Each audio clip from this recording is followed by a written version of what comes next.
The sandwich sat untouched on the conference room table as Marcus Reeves stared out the window of his penthouse office.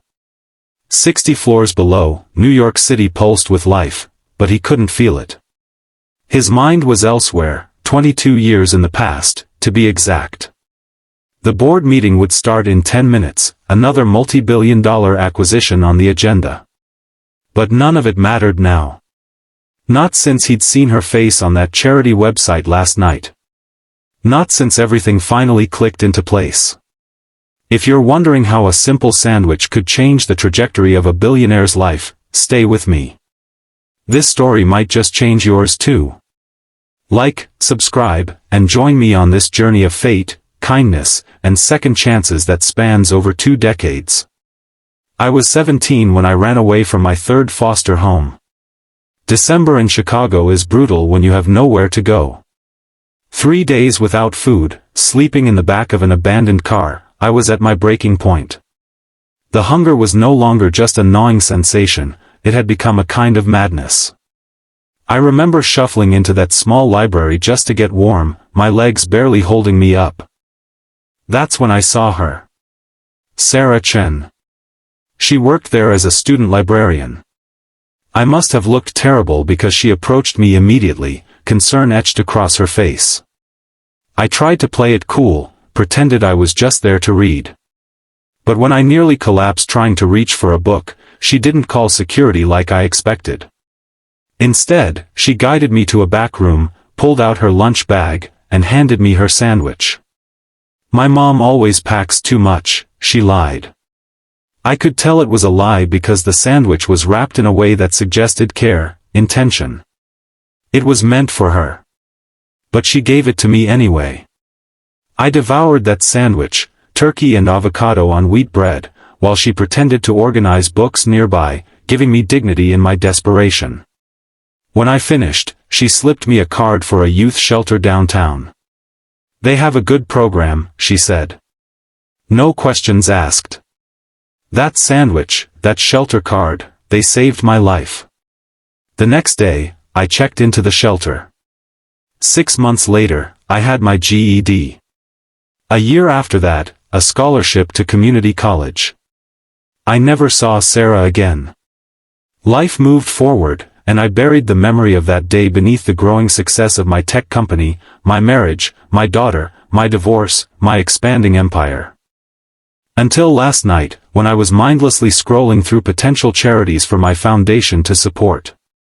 And there she was, Sarah Chen, now Sarah Winters, running a literacy program for at-risk youth in Chicago. The same kind eyes, the same gentle smile. 22 years had passed, but I recognized her instantly. The memories came flooding back.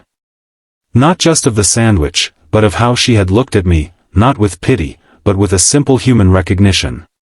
In that moment, she had seen me when I was invisible to the world. My assistant knocked on the door, breaking my reverie. The board is ready for you, Mr. Reeves. I nodded, but my mind was already made up. This acquisition could wait. There was something more important I needed to do. My 13-year-old daughter, Lily, looked up from her phone when I entered our apartment that evening. Since the divorce 3 years ago, our relationship had been strained. I was always working, always distracted. She was always angry, always distant. Pack a bag, I told her. We're going to Chicago. What? Why? She asked, suspicious of any change in routine.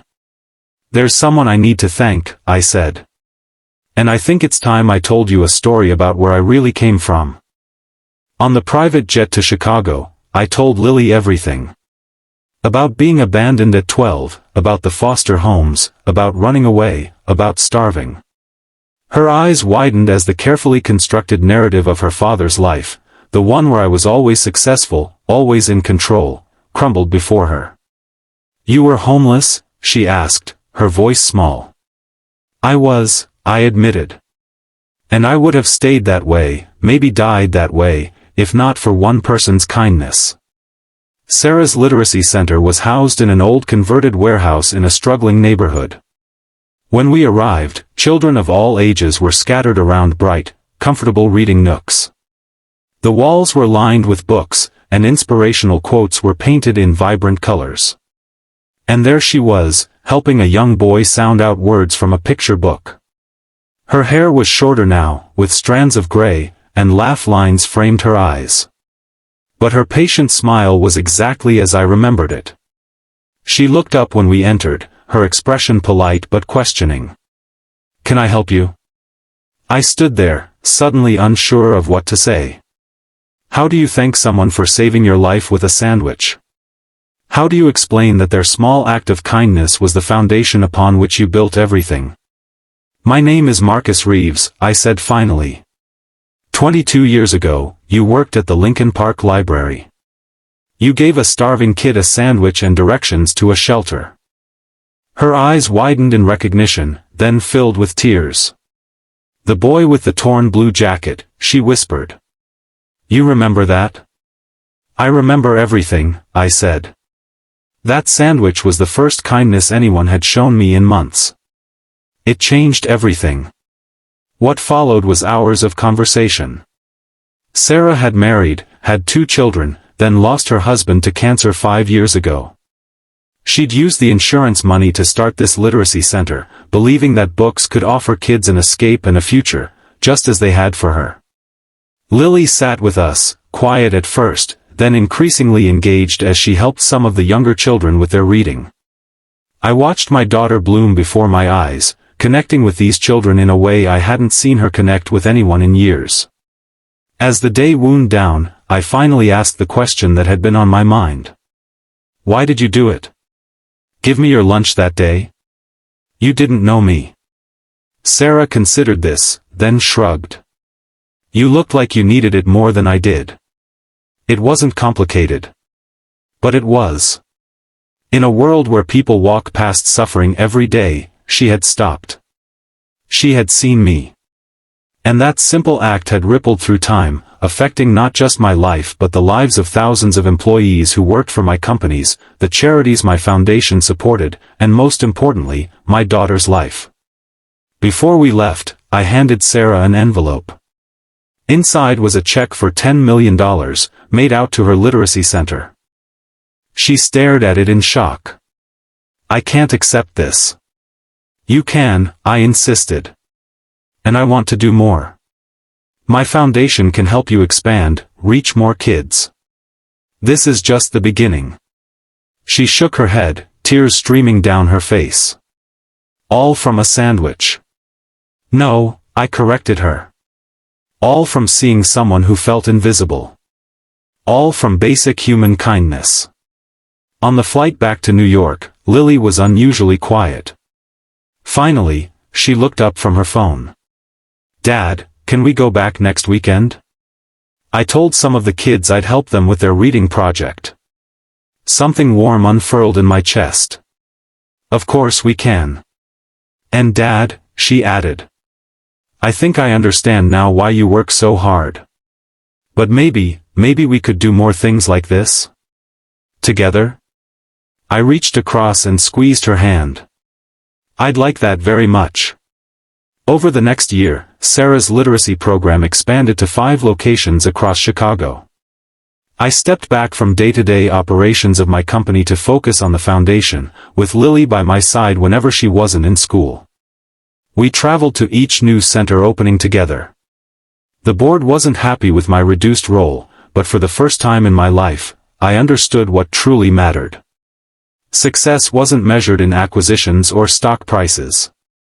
It was measured in connections, in kindness, in the ripple effects of our actions. Sarah and I grew close during this time. Our shared passion for helping children who reminded us of ourselves, her of her immigrant parents struggling to learn English, me of my homeless teenage self, created a bond that deepened with each passing month.